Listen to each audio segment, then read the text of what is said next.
नमस्कार. कथेचं नाव आहे पुरुषार्थ नको रे देवा. लेखक आहेत विशाखा मोरे. एक समीर नावाचा मुलगा होता, अत्यंत हुशार आणि कर्तृत्ववान.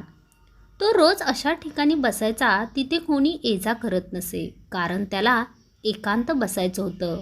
एके दिवशी तिथून एक साधू जातो. त्याने त्याला पाहिलं. तो त्याच्या जवळ जाणार तितक्यात त्याच्या डोक्यात एक विचार आला. हा मुलगा आजच आलाय की रोज बसतो इथे, म्हणून त्याने ठरवलं की पाहूया की उद्या पण येतो का. असं बोलून तो तिथून निघून जातो आणि पुन्हा दुसऱ्या दिवशी तिथे येतो. असं करता करता तो 1 महिना त्याची गंमत पाहत असतो. शेवटी त्या साधूला करमेना. तो त्या मुलाजवळ जातो आणि विचारतो, बेटा तुझं नाव काय रे? तू इथे का बसला आहेस? तो मुलगा त्याचं नाव सांगतो, पण तो इथे का बसला आहे याचं उत्तर नाही देत. साधू पुन्हा त्याला तोच प्रश्न करतो, बेटा तू इथे का बसला आहे? मी तुला गेले महिनाभर पाहत आहे. तू रोज संध्याकाळी इथे बसलेला असतो. तू जरी मला काही सांगितलं नाही ना, तरी तुझा हा चेहराच सर्व काही बोलून जातोय. अरे तू जर तुझं मन मोकळं नाही केलंस ना, तर तुला खूप त्रास होईल. आतून तू खूप खचून गेलास आणि तुझी घुसमट देखील होत आहे. बोल, काय कोणत्या अडचणीमध्ये आहेस? तुझ्या मनामध्ये ज्या प्रश्नांनी जे काही थैमान घातलं आहे ना, त्याची उत्तरे शोध. असा शांत राहू नकोस. हे साधूची बोलणे ऐकून समीरचे डोळे पाणावतात. तो बाबाला प्रश्न करतो, बाबा मुलगा असणे म्हणजे गुन्हा आहे का हो? साधू त्यावर उत्तर देतो, नाही रे बेटा. का, काय झालं? असा प्रश्न का केला? समीर बोलतो, म्हणजे बघा ना, जेव्हा पहिला मुलगा जन्माला आला की तो वंशाचा दिवा मानला जातो. का तर मुलगा हा घरचा वारस असं जाहीर केलं जातं आणि तो दिवस खूप आनंदाने साजरा केला जातो, बरोबर ना? साधू बोलतो, हो बरोबर. मग त्याचं काय? समीर त्यावर बोलतो की जेव्हा मुलगा लहान असतो तेव्हा त्याच्यासाठी सर्व काही केलं जातं. त्याच्या आवडीनिवडी जोपासल्या जातात. जसजसा तो मोठा होऊ लागतो, शिक्षण पूर्ण होतं आणि मग त्याच्यावर जबाबदारी टाकली जाते. ती म्हणजे कुटुंबाची जबाबदारी. मग त्याच्या खऱ्या अर्थाने आयुष्याला सुरुवात होते. एकदा का तो नोकरीला लागला की घरच्यांच्या अपेक्षा वाढायला लागतात. त्यांच्या अपेक्षा पूर्ण नाही होत तोपर्यंत त्याच्या लग्नाचा विषय, मग त्याचं लग्न झालं की मुलं, मग त्यांच्या अपेक्षा पूर्ण करत बसावं लागतं.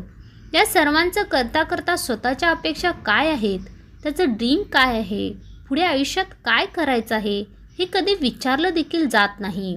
शेवटी कोणी समजूनच नाही घेत. आयुष्य हे माणसाला एकदाच मिळतं, मग त्याला देखील हवं तसं जगू द्या ना. का आमच्यावर इतका प्रेशर? का आमच्याकडून अपेक्षा? जोपर्यंत प्रत्येकाने हातपाय सलामत आहेत तोपर्यंत प्रत्येकाने प्रत्येकाचं केलं पाहिजे. आणि हा कुटुंबाची जबाबदारी असो वा इतर काही, जेव्हा वेळ येईल तेव्हा करणार ना. आम्हाला आठवड्यातून 1 दिवस सुट्टी असते, तर तो तरी जगू द्या. आम्हाला त्यावर देखील बंधन. असं बोलतात की सर्व मुलींना त्यांच्या अपेक्षेपासून दूर ठेवलं जातं, पण असं नाही राहिलं आता. आता हीच वेळ मुलांवर देखील आली. पण मुलांना होणारा त्रास सहजासहजी बाहेर काढत नाही, कारण दाखवत नाही. ही नाही म्हणून मुलांचं छान आहे असं बोललं जातं. या सर्व गोष्टीला मी त्रासलो आहे बाबा. आणि समीरचे डोळे भरून येतात. साधू त्याला धीर देत असतो. तो समीरला बोलतो की बघ बेटा, जिथे माणूस म्हणलं की या सर्व गोष्टी होतच असतात. अशा परिस्थितीला आपण सामोरे गेले पाहिजे, कारण आपण परिस्थितीपासून जेवढे पळणार ना, परिस्थिती तुमच्या मागे येणार.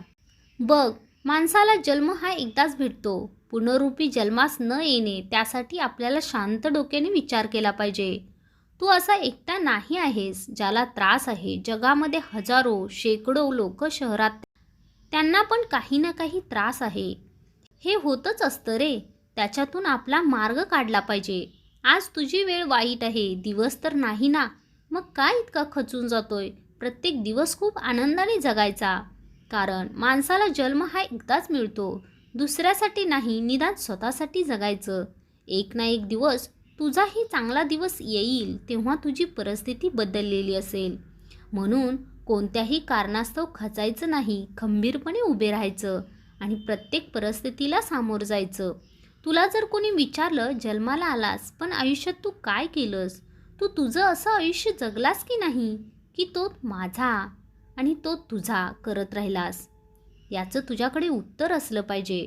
स्वतःचं एक ध्येय ठरलेलं असेल तर पूर्ण करायची मी स्वतःमध्ये धमक असली पाहिजे. उंच शिखरावर तुला जायचं आहे, पण तुला खूप अडचणी येतात. तुझ्या मनामध्ये धाकधूक होतीये, म्हणून तू माघार नाही घ्यायची, तर एक निश्चय करायचा आहे की मी करेन. एका मतावर ठाम असला पाहिजे, तरच तो उंच शिखरापर्यंत पोचू शकतो. असं बोलून त्यावर बाबा समीरच्या पाठीवरून हात फिरवतात. समीरमध्ये एक वेगळीच एनर्जी येते. बाबांचं बोलणं ऐकून समीर ठरवतो, माझं जे स्वप्न आहे ते मी पूर्ण करेन, भले कितीही अडथळे आले तरी चालेल. समीर बाबाला धन्यवाद करून निघून जातो. दुसरा दिवस आला. समीरच्या मनामध्ये सारखे विचारांनी थैमान घातलं होतं. विचार समीरची पाठ सोडायला तयारच नाही. असं करता करता दिवस जात होते. समीर त्याच्या पद्धतीने त्याचे ध्येय पूर्ण करण्याच्या मागेच लागला होता.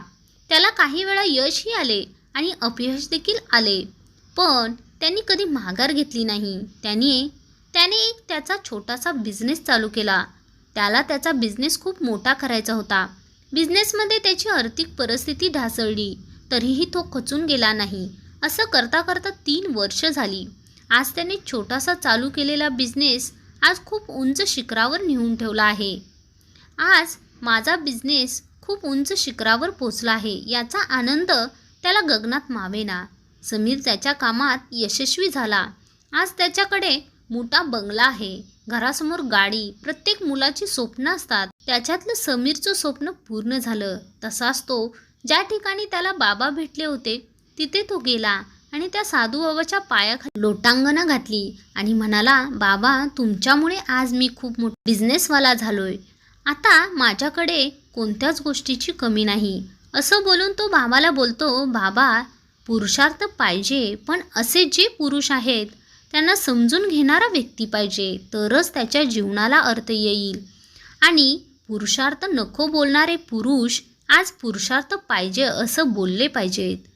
पुरुष जन्मास खूप त्रास सहन करावा लागतो. मनुष्य जन्म लाख मोलाचा आहे. अशा लाख मोलाच्या जन्माला सहजासहजी सोडू नका. तात्पर्य, अपयश ही यशाची पहिली पायरी आहे. आवडल्यास नक्की लाईक करा, शेअर करा, सबस्क्राईब करा. धन्यवाद.